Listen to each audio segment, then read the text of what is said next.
History remembers great battles. History remembers famous generals, powerful tanks, and entire armies. But sometimes, the greatest stories are hidden inside places no one would ever expect. Imagine walking through the quiet halls of a school, classrooms filled with wooden desks, walls covered with children's drawings, a blackboard waiting for the next lesson. Just days earlier, this building had echoed with laughter. Teachers hurried from classroom to classroom. Students dreamed about their futures. It was an ordinary school, one among thousands. No one could have imagined that it would soon become one of the bloodiest battlefields of the Second World War. Then, everything changed. The first air raid sirens pierced the silence. Moments later, the sound of explosions shook the streets. Windows shattered. Dust filled the classrooms. The city outside disappeared beneath smoke and fire. Families fled. Children vanished from the hallways, and soldiers began entering through the same doors where students once arrived every morning. Within hours, desks were pushed against windows to create firing positions. Books were replaced with ammunition crates. Maps covered the classroom walls. Corridors became defensive lines. The basement turned into a field hospital. Every floor prepared for war. Outside, the battle for Stalingrad was consuming everything in its path. Building after building disappeared beneath artillery fire. Entire neighborhoods became piles of broken bricks. But this school would not be abandoned. Inside its shattered walls, a small group of Red Army soldiers received a simple order: hold this position, no matter the cost. They knew the enemy would come. They knew they were heavily outnumbered. 9, and they knew there might never be a chance to leave alive. Yet no one stepped back, because sometimes history is not written by those who have the biggest army.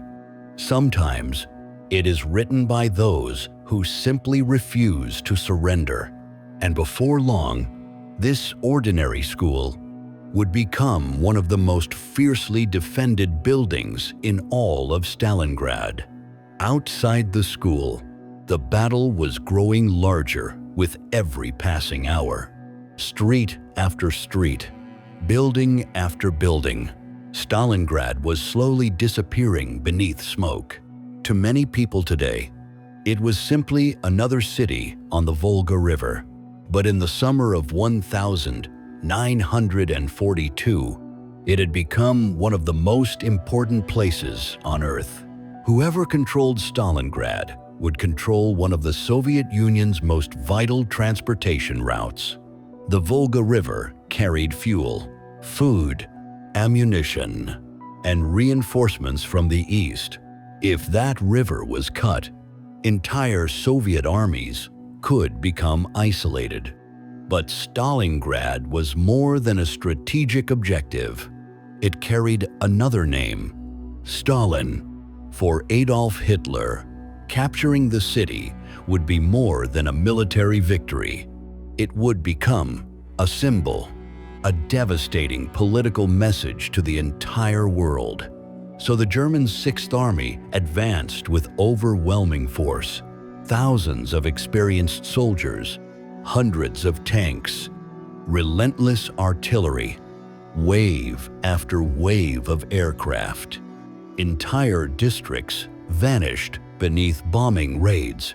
Factories stopped producing. Homes collapsed. Churches burned. Schools were no exception.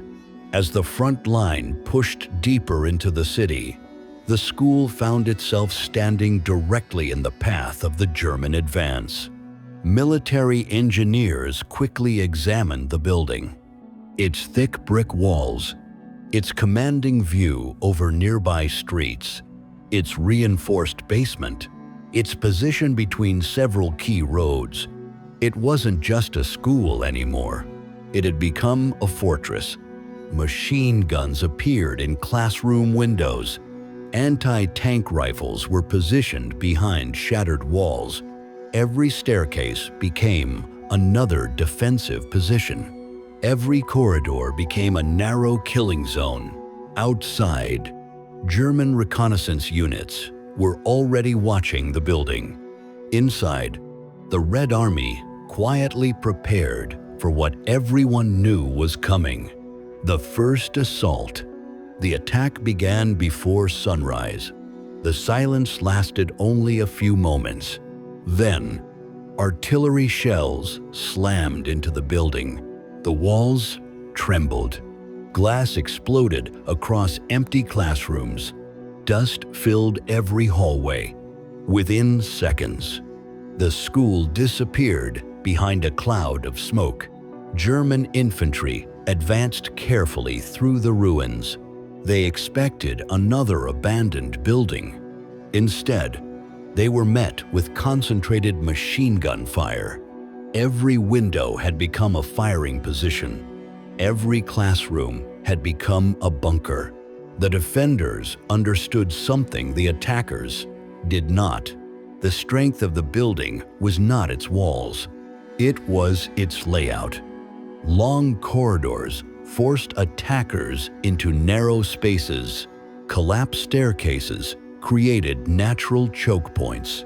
Destroyed classrooms became interconnected defensive positions. Every room could support the next. Even if one floor was lost, the battle simply continued on another. Fighting became unbelievably close. Sometimes only a single wall separated German and Soviet soldiers. Grenades rolled through broken doorways. Machine guns fired from just a few meters away. Bayonets, entrenching tools, even bare hands were used when ammunition ran low. There was no front line anymore. Only rooms, hallways, and survivors. Outside, German officers believed the building would fall within hours. Inside, the defenders had already decided otherwise. Days passed, then weeks. The battle inside the school became something few soldiers had ever experienced. Food was almost gone. Water had to be rationed. Every cartridge mattered. Every bandage was reused. The wounded remained inside the basement. Doctors worked without enough medicine, sometimes without electricity, sometimes without hope. The defenders slept only minutes at a time. If they slept at all, every strange sound could mean another assault. Every silence felt temporary. The walls never stopped shaking. Yet something remarkable happened. The soldiers stopped thinking about victory. They stopped thinking about tomorrow. Their world became incredibly small. One hallway, one classroom, one staircase. If those places remained in Soviet hands, then they had done their duty. Outside, German commanders continued sending fresh troops, again and again and again. But every assault ended the same way. The school was still standing, even if barely. By now, the building no longer looked like a school. Entire walls had collapsed. The roof had been torn apart by artillery. Classrooms were nothing more than piles of broken bricks. Yet beneath those ruins, the defenders continued fighting. Some positions changed hands several times in a single day. A classroom captured in the morning could be retaken by nightfall. Neither side could fully control the building. Every meter came at an enormous cost. Every doorway became a battlefield. The defenders understood they were buying something far more valuable than time. They were exhausting one of Germany's finest armies. Every failed assault meant more casualties, more delays, more resources consumed. The school had become a trap, not for those defending it, but for those trying to capture it. Then, the battle outside the school began to change. Far beyond the city, the Soviet High Command had been preparing something enormous, Operation Uranus.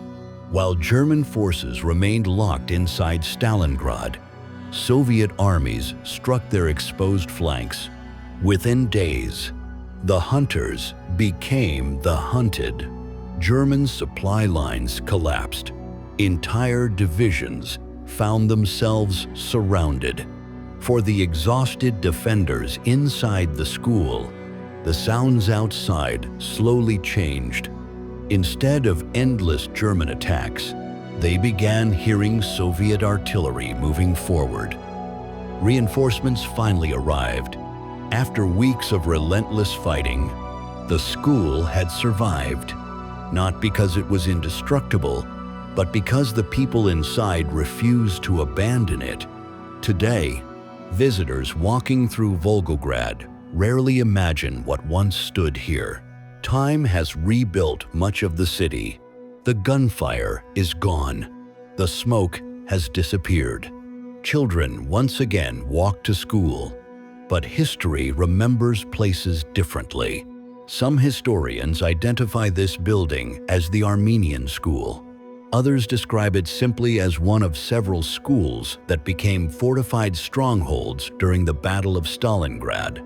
The exact designation still appears differently across historical sources. But one fact has never been questioned: the courage of those who defended it. Because in the end, history was never really about bricks, or classrooms, or maps. It was about people. People who stood their ground when every reason to surrender already existed.